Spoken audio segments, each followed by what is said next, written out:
السلام علیکم۔ Story with شامین میں آپ سب کو خوش آمدید۔ میرے اس چینل کو سبسکرائب کرنے کے لیے بیل نوٹیفیکیشن کو آن کر دیجئے تاکہ میری آنے والی ہر نیو ویڈیو اسٹوری کی اپڈیٹ آپ کو مل سکے۔ شکریہ۔ بڑھتے ہیں ایک اور پراسرار اور خوفناک کہانی کی جانب۔ ہمیں اس گلی میں آئے ہوئے لگ بھگ ایک ہفتہ ہو گیا تھا۔ ہم ایک کراچی کے پوش علاقے سے یہاں شفٹ ہوئے تھے۔ یہ ایک مڈل کلاس علاقہ تھا۔ حالات ہمارے پہنچ سے باہر ہو گئے تھے۔ ہمارے چاچاؤں نے ہم کو گھر سے نکال دیا تھا۔ ہم 4 بہن بھائی اور ایک ماں تھی۔ میرے والد صاحب تھے نہیں۔ گزر بسر بہت مشکلوں سے ہو رہا تھا۔ میں فوڈ پینڈا میں کام کیا کرتا تھا۔ جیسے تیسے ہم نے ایک معمولی سا گھر رینٹ پر لیا اور اس جگہ شفٹ ہو گئے۔ اس گلی کے انٹرس پر ہی ہمارا گھر تھا، اور اگر کچھ گھروں کے بعد کونے میں نگاہ دوڑائی جاتی تو وہاں ایک 4th فلور گھر خالی پڑا ہوا تھا۔ 2 بہنیں بھی ماشاءاللہ اب جوان ہو رہی تھیں، اس لیے میں نے کافی سوچ سمجھنے کے بعد یہ مکان رینٹ پر لیا۔ میں جب بھی رات گئے گھر لوٹتا تو میں دیکھتا کہ وہ مکان ایک دم اندھیرے میں ڈوبا رہتا ہے۔ میں اکثر سوچا کرتا کہ پوچھوں تو کہ اس گھر میں لوگ ہیں یا یہ یوں ہی خالی ہے، کیونکہ آج کل لوگ اپنے گھروں کو ایسے ہی چھوڑ کر باہر بھی شفٹ ہو جاتے ہیں۔ ایک روز میں گلی کے کونے پر ہی کھڑا ہوا پان کھا رہا تھا کہ ایک بڑے میاں نکل کر جانے لگے۔ میری عادت تھی کہ میں ہر بڑے چھوٹے کو سلام کیا کرتا، چھوٹے بچوں کو تو ٹافی تک پکڑا دیا کرتا۔ وہ بڑے میاں نماز ادا کرنے جا رہے تھے۔ میں نے انہیں سلام کیا اور پوچھا، نماز پڑھنے جا رہے ہیں حضور؟ میں بھی چلتا ہوں، صبر کیجیے۔ یہ میری عادت تھی کیونکہ مجھے ان سے بات چیت کرنا تھی۔ راستے میں ادھر ادھر کی باتیں کرنے کے بعد میں نے ان سے کہا کہ حضور یہاں کونے میں جو یہ خالی بلڈنگ پڑی ہے، کیا یہاں کوئی رہتا نہیں؟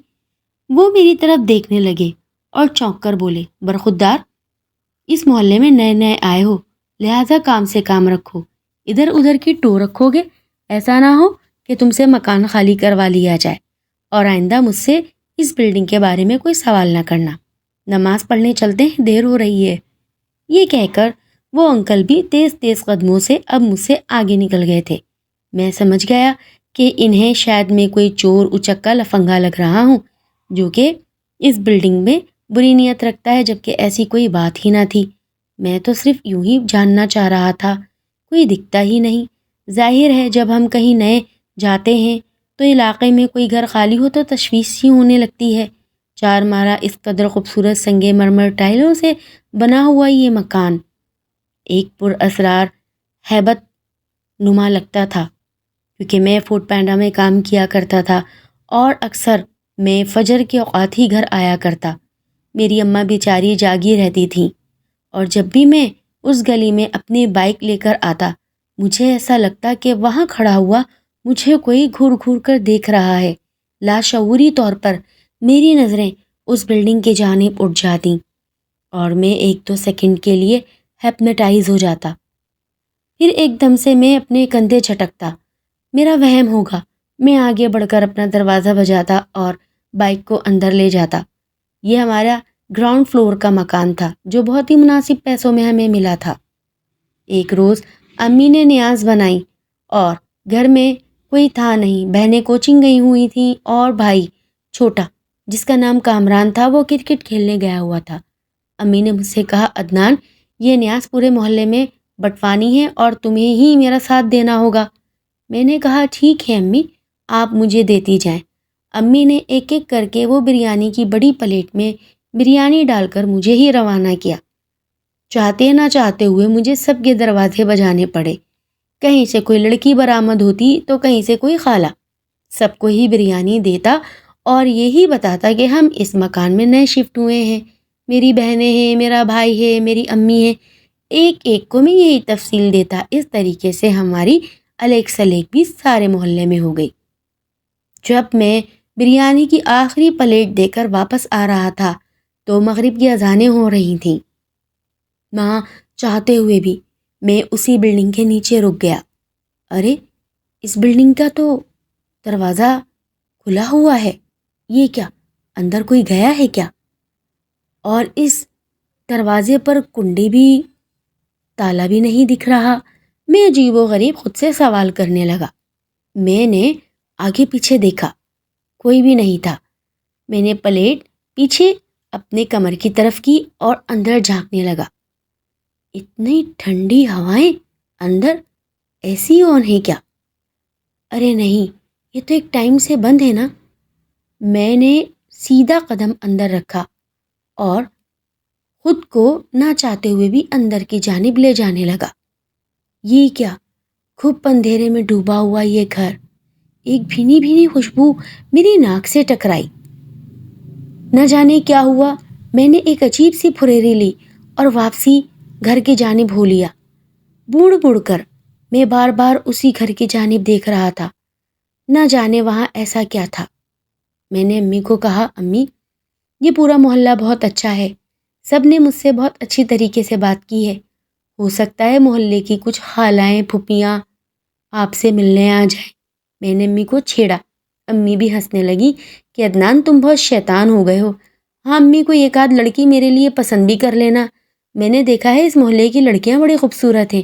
ارے عدنان کیسی باتیں کر رہے ہو، تمہاری جوان بہنیں ہیں، پہلے ان کی تو شادی کر دوں۔ اللہ اللہ کر کے تو کچھ پیسے اب جڑنا شروع ہوئے ہیں، جب سے تم کام پر جانے لگے ہو، چھوٹا والا کام پر جانے لگا ہے، ہماری رقم جڑنے لگی ہے۔ پہلے میں تیری بہنیں نمٹا دوں، تو جس لڑکی پر ہاتھ رکھے گا تیری وہیں شادی کر دوں گی، بے فکر رہ۔ میرے بیٹے میں کس چیز کی کمی ہے؟ میں نے بھی گھمنڈ سے اپنے کندھے اچکانا شروع کر دیے۔ اچھا چلو چھوڑو، مما مجھے جلدی سے آپ بریانی دے دو، مجھے بھی بہت تیز بھوک لگی ہے، پورے محلے کو تو کھلا دی اور اپنے بیٹے کا ہی خیال نہیں۔ میرے بھی رائڈ پر جانے کا وقت ہو گیا تھا۔ میں نے امی سے الوداع لی اور امی سے کہا کہ امی آپ دنیا کی سب سے اچھی امی ہیں، اور میں جانتا ہوں کہ جہاں آپ شادی کریں گی میں وہیں کروں گا، میری کوئی پسند نہیں۔ یہ کہہ کر میں اللہ کا نام لے کر اپنی روزی روٹی پر نکل پڑا۔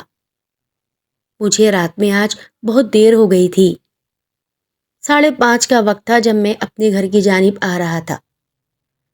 میں نے جیسے ہی گلی کے اندر اپنی بائک ڈالی، میں نے دیکھا کہ سامنے ایک لڑکی کھڑی ہے جس نے لال رنگ کی ساڑی پہنی ہوئی تھی، اس کے بال کھلے ہوئے تھے۔ میری گاڑی کی ہیڈ لائٹ سیدھے اس کے چہرے پر جا کے پڑی۔ اس نے نہ چاہتے ہوئے بھی اپنا منہ چھپا لیا اور دونوں ہاتھوں سے منہ چھپا کر کہنے لگی، ارے کیا کر رہے ہو، دھیان سے، مارو گے کیا، اتنی تیز گاڑی چلاتے ہوئے لا رہے ہو۔ میں نے ایک دم جھٹکے سے بریک لگایا، اس کی آواز میرے کانوں میں جیسے اترتی چلی گئی۔ میں نے کہا، آپ کون؟ کہنے لگی، آپ کو اس سے مطلب، میں تو اپنے کام سے جا رہی ہوں۔ رات کے اس وقت آپ کون سے کام سے جا رہی ہیں؟ تو اس نے کہا کہ 100 کام ہوتے ہیں انسانوں کے، آپ کو بتانا ضروری نہیں۔ یہ کہتے ہوئے وہ سیدھے گلی پار کر گئی۔ میں اس کو جاتے دیکھتا رہا۔ بہرحال مجھے کیا لینا، 5:30 بجے یہ کس گھر سے نکل رہی تھی؟ میرا دماغ یقینی طور پر غلط خیال کی طرف گیا تھا، اور جو کہ اس وقت کوئی شریف لڑکی تو اپنے گھر سے نہیں نکل سکتی، اور جو حلیہ اس لڑکی نے بنا رکھا تھا کم از کم شریف تو یہ کہیں سے بھی نہیں لگ رہی تھی۔ اتنا زیادہ لیپا پوتی کری ہوئی ہے اور اوپر سے چمک دھمک کی لال سرخ ساڑی۔ توبہ، نہ جانے اس محلے میں کتنے غلط لوگ رہتے ہیں۔ میں تو آج اپنی امی سے کہہ رہا تھا کہ یہ محلہ نہایت شریفوں کا ہے، اور وہ انکل، انہیں تو میں کل بتاؤں گا کہ اس محلے میں چل کے آ رہا ہے۔ میں بڑی بے چینی سے شام ہونے کا انتظار کرنے لگا، کیونکہ میں نے ان کو اکثر شام کے وقت ہی گھر سے نکل کر مسجد جاتے ہوئے دیکھا تھا، لہٰذا میں بھی چوک پر کھڑا ہو کر انکل کا انتظار کرنے لگا۔ میں نے انکل کو سلام کیا۔ وہ ناگواری سے مجھے دیکھتے ہوئے بولے، برخودار، کچھ پوچھنا چاہتے ہو یا مفتے کا سلام کر رہے ہو؟ انکل میرے مزاج سے واقف ہو گئے تھے، کیونکہ مجھے اس بلڈنگ کا جو تجسس تھا۔ ارے نہیں انکل، ایسی تو کوئی بات نہیں، لیکن بات تو آپ کی صحیح ہے، مجھے آپ سے کچھ پوچھنا ہے۔ میں نے بھی 2 ٹوک کہہ دیا۔ انہوں نے گلا کھنکارتے ہوئے بولا، اگر اس بلڈنگ کے بارے میں کوئی بات نہیں کرنی تو جو چاہے پوچھو۔ یہ کہہ کر وہ سر اٹھا کر آگے چلنے لگے۔ میں نے انکل سے کہا، انکل کیا اس گلی میں 2 نمبری ہو رہی ہے؟ ایک دم سے انکل رکے اور چھچک کر بولے، خیریت؟ کس کے گھر میں دیکھ لی؟ بتاؤ ذرا مجھے، ابھی کان گھسیٹے دیتا ہوں، ابھی محلہ اکٹھے کیے دیتا ہوں۔ ارے نہیں نہیں انکل، میں نے ایسا تو نہیں بولا۔ کیا اس گلی میں ایسے کوئی مکان ہے جہاں پر صرف جینٹس رہتے ہوں اور لیڈیز نہ ہو؟ اب انکل اوپر نیچے سے مجھے دیکھنے لگے، کہنے لگے یہ شریفوں کا محلہ ہے، ادھر چھڑوں کا کیا کام؟ تو پھر میں نے جو رات کو دیکھا وہ کیا کہنا چاہتے ہو؟ کھلے الفاظ میں بولو۔ میں نے انکل کو رات کی تمام کہانی بنا دی اور خوب اچھے سے اس میں نمک مرچیں ڈال کر سنا دی۔ اب مجھے کیا پتا کہ وہ کیا کہنے والے ہیں۔ انکل نے بولا، بیٹا مسجد آ گئی ہے، چلو تم بھی اندر میرے ساتھ نماز ادا کرو، پھر میں تمہیں بتاتا ہوں کیا بات ہے۔ میں نے انکل کے ساتھ نماز عصر ادا کی اور وہیں بیٹھ گئے۔ تب انکل بولنا شروع ہوئے، بیٹا یہ جو مکان ہے یہ عرصہ دراز سے ایسا نہیں تھا، یہاں بہت خوشحال فیملی رہا کرتی تھی، لیکن نہ جانے کس کی اس مکان کو نظر کھا گئی اور یہ فیملی کب بدحال ہوتے ہوتے ایک ایک کر کے سب مر گئے۔ ان کندھوں نے اس گھر کے 7 جنازے دفنائے ہیں۔ کیا مطلب انکل؟ کیا کہنا چاہتے ہیں؟ میں وہی بتا رہا ہوں اور اسی بات پر آ رہا ہوں جو تم نے مجھ سے سوال کیا ہے۔ واقعی میں یہ محلہ شریفوں کا ہے۔ ہوا کچھ یوں کہ اسی گھر کا ایک بیٹا جس کا نام ذاکر تھا، وہ ایک لڑکی بھگا لے آیا تھا اور وہ لڑکی بے پناہ خوبصورت تھی۔ وہ کوئی عام گھر کی لڑکی نہیں تھی، بلکہ وہ ایک غلط پیشہ ور عورت تھی جس سے اس کے ناجائز تعلقات تھے، لیکن ہوتے ہوتے ان دونوں میں کب محبت ہو گئی اور وہ اس کو اس کے گھر سے لے بھاگا۔ وہ اس کا گھر نہیں بلکہ اڈا تھا۔ اڈے والے بھی اس کے پیچھے بہت دوڑ دھوپ کرتے رہے اور ایک روز وہ لڑکی پکڑی گئی اسی گھر میں۔ وہ لڑکی ذاکر کے گھر والوں کو شروع سے پسند ہی نہ تھی۔ ذاکر اس کو بہت زیادہ عزت اور مان دیا کرتا تھا۔ بیٹا اگر کوئی غلط کام چھوڑ کر نیکی کی طرف آ جائے تو اس میں حرج ہی کیا، لیکن یہ معاشرہ ایسی عورتوں کو جینے ہی نہیں دیتا۔ پورا محلہ ذاکر کے خلاف ہو گیا تھا۔ یہی نہیں، ذاکر کی ماں بہنیں بھی ذاکر کے بہت زیادہ خلاف ہو گئی تھیں اور اس لڑکی کے ساتھ بہت زیادہ بدسلوکی ہونے لگی۔ وہ لڑکی اتنی زیادہ ان کی بدسلوکی سے عاجز آ گئی تھی کہ اس کے پاس بھاگنے کو کوئی راستہ ہی نہیں تھا، اور ذاکر اپنے ساری کمائی اپنی ماں کے ہاتھ پر ہی رکھا کرتا تھا۔ ذاکر بھی آہستہ آہستہ اب اپنی ماں کی باتوں میں آ کر اس لڑکی سے بدظن اور بیزار ہونے لگا تھا۔ بات بات پر اس پر شک کرنے لگتا، اسے مارتا پیٹتا، اور وہ بیچاری صفائیاں اور اپنی سچا ہونے کی دہائیاں دیتے دیتے تھک جاتی۔ کبھی اس کے اوپر نین مٹکے کا دھبا لگا دیا جاتا، کبھی اس پر تاکا جھاکی کا الزام لگا دیا جاتا، کبھی اس کو اپنے دیور کے ساتھ ڈورے ڈالنے پر پھنسا دیا جاتا۔ ذاکر ان باتوں سے بہت زیادہ تنگ آ گیا اور آہستہ آہستہ اب نشے کی جانب آ گیا تھا۔ وہ روز رات کو نشہ کر کے گھر میں گھستا اور ماں کے بھڑکانے پر اپنی بیوی کو وہ خوب مارا پیٹا کرتا۔ یہی نہیں، ایک روز تو انتہا ہو گئی تھی جب اس نے شراب کی بوتل اس کے سر پر دے ماری اور وہ بیچاری انجانی موت کا شکار ہو گئی۔ وہ اپنی سسرال سے بہت زیادہ ناخوش اور دکھی گئی تھی، کیونکہ وہ اس گھناؤنی زندگی کی طرف جانا ہی نہیں چاہتی تھی۔ ذاکر کو تو ہوش ہی نہ تھا کہ وہ کیا کر رہا ہے۔ پھر آہستہ آہستہ اس گھر کے ایک ایک کر کے لوگ مرنے لگ گئے، اور یہی نہیں، پورا محلہ اس روح کی زد میں ہے۔ وہ روح انتقام لیتی ہے اور جس کسی کو بھی وہ نشانہ بنا لے، بیٹا وہ اسے مار دیتی ہے۔ عدنان، اگر وہ تمہارے سامنے آئی، یقیناً تم اس سے نہیں ڈرے ہوگے یا وہ تم سے متاثر ہوئی ہوگی، ورنہ وہ روح تمہیں بھی مار دیتی۔ اس نے اس محلے کے ایک نہیں کئی لوگ مارے ہیں، لیکن ہم نے پھر بھی احتیاطی تدابیر کیں، مولوی وغیرہوں سے یہاں کی بندش کرائی۔ لیکن حیرت کی بات تو یہ ہے کہ جب سے ہم نے اس بلڈنگ کو نظر بند کرایا ہے، کبھی وہ روح باہر نہیں نکلی۔ یقیناً وہ دروازہ کھلا ہوگا یا دروازے کے اندر کوئی داخل ہو گیا ہوگا، کیونکہ پورا محلہ جانتا ہے کہ جیسے ہی وہ دروازہ کھلے گا یا اس کے اندر کوئی گیا تو روح کا توڑ ہو جائے گا اور وہ واپس باہر آنے لگے گی۔ یہ سوچ کر تو میرے پیروں تلے زمین نکل گئی، کیونکہ بات تو حقیقت تھی۔ میں نے اس روز بریانی بانٹتے ہوئے اندر قدم جو رکھ دیا تھا، لیکن ایسا کیسے حضرت جی کہ اگر کوئی اندر جائے تو روح کا توڑ ہو جائے؟ یہ بندش ہی کچھ ایسی ہوتی ہے، اور جن مولوی حضراتوں نے اس گھر کی بندش کی انہوں نے ہی ہم سے یہ بات کی تھی کہ کبھی کوئی بھولے سے بھی اس گھر کے اندر نہ جائے، کیونکہ انہوں نے حصار ہی ایسا کھینچا تھا۔ اگر کوئی اندر گیا تو وہ واپس نہ آ سکے گا، اور اگر واپس آ گیا تو روح اس کے ساتھ ساتھ باہر آ جائے گی۔ یہی کچھ تو مجھ سے ہوا ہے، میں نے دل میں سوچا۔